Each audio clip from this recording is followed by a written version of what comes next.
Assalamualaikum warahmatullahi wabarakatuh. Nama saya Wanda Sylva Ramadona dengan NIM 082111133304. Di sini saya akan menguji statistik. Soal yang pertama itu apakah rata-rata jumlah karyawan wanita berbeda dari 0,30. Saya akan menggunakan one sample t-test karena saya akan membandingkan rata-rata jumlah karyawan wanita atau rata-rata yang saya teliti dengan nilai yang tersedia yaitu 0,30. Dengan hipotesis nolnya yaitu rata-rata jumlah karyawan wanita sama dengan 0,30 dan hipotesis alternatifnya yaitu rata-rata jumlah karyawan wanita tidak sama dengan 0,30. Di sini sudah ada database startup yang ada di Indonesia. Saya akan menguji one sample t-testnya.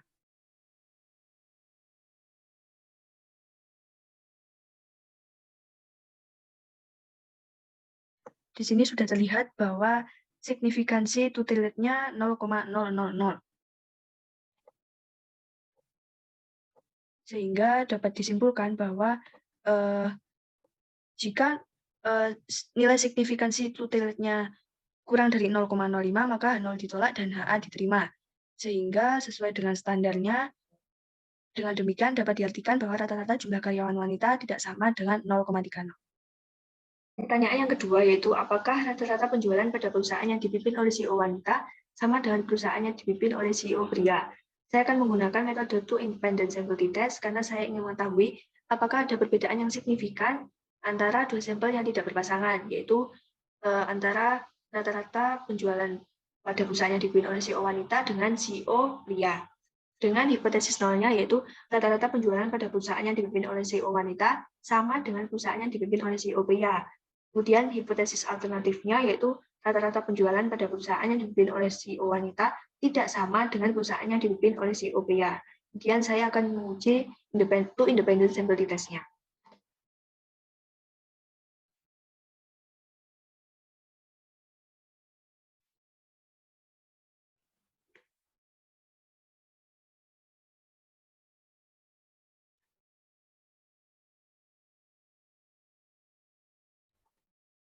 Nah, di sini dapat dilihat bahwa pada bagian equal variances assume, dinilai signifikansi tutilitnya bernilai 0,048.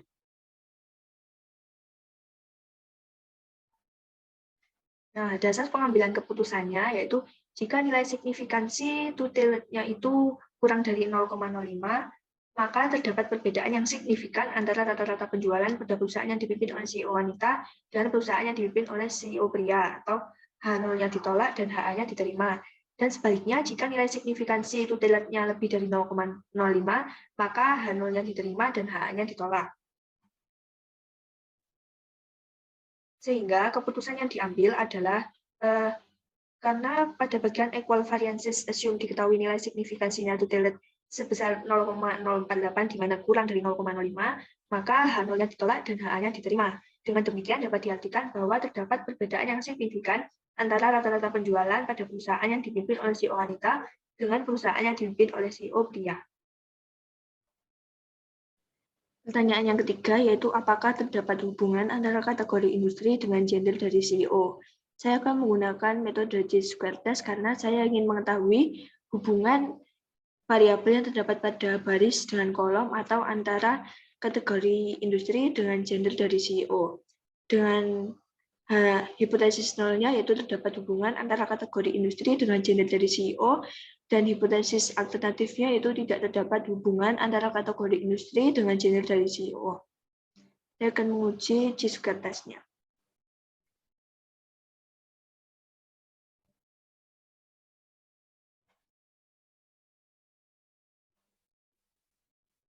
Nah, di sini sudah terlihat bahwa nilai asimptotik signifikansinya yaitu 0,990. Sehingga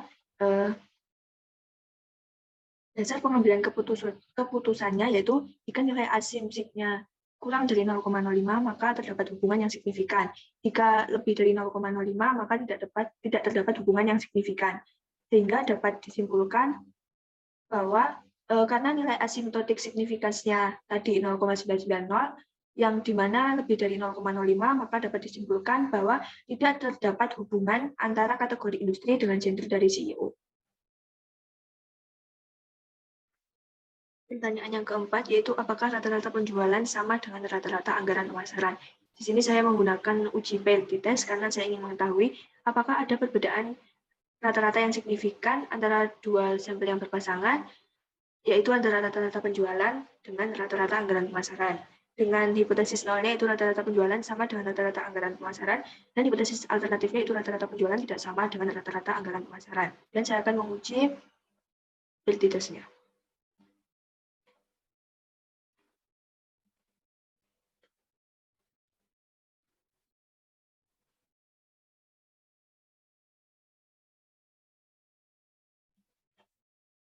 Nah, di sini sudah terlihat bahwa nilai signifikansi tutilnya bernilai 0,000. Nah, dasar pengambilan keputusannya yaitu jika nilai signifikansi tutilnya kurang dari 0,05, maka terdapat perbedaan yang signifikan antara variabel awal dengan variabel akhir, atau antara rata-rata penjualan dengan rata-rata anggaran pemasaran. Dan begitu juga sebaliknya, jika nilainya lebih dari 0,05, maka tidak terdapat perbedaan yang signifikan. Sehingga dapat disimpulkan bahwa kan tadi diketahui bahwa nilai signifikansi tutilnya sebesar 0,00, di mana itu kurang dari 0,05. Maka dapat disimpulkan bahwa terdapat perbedaan yang signifikan antara rata-rata penjualan dengan rata-rata anggaran pemasaran.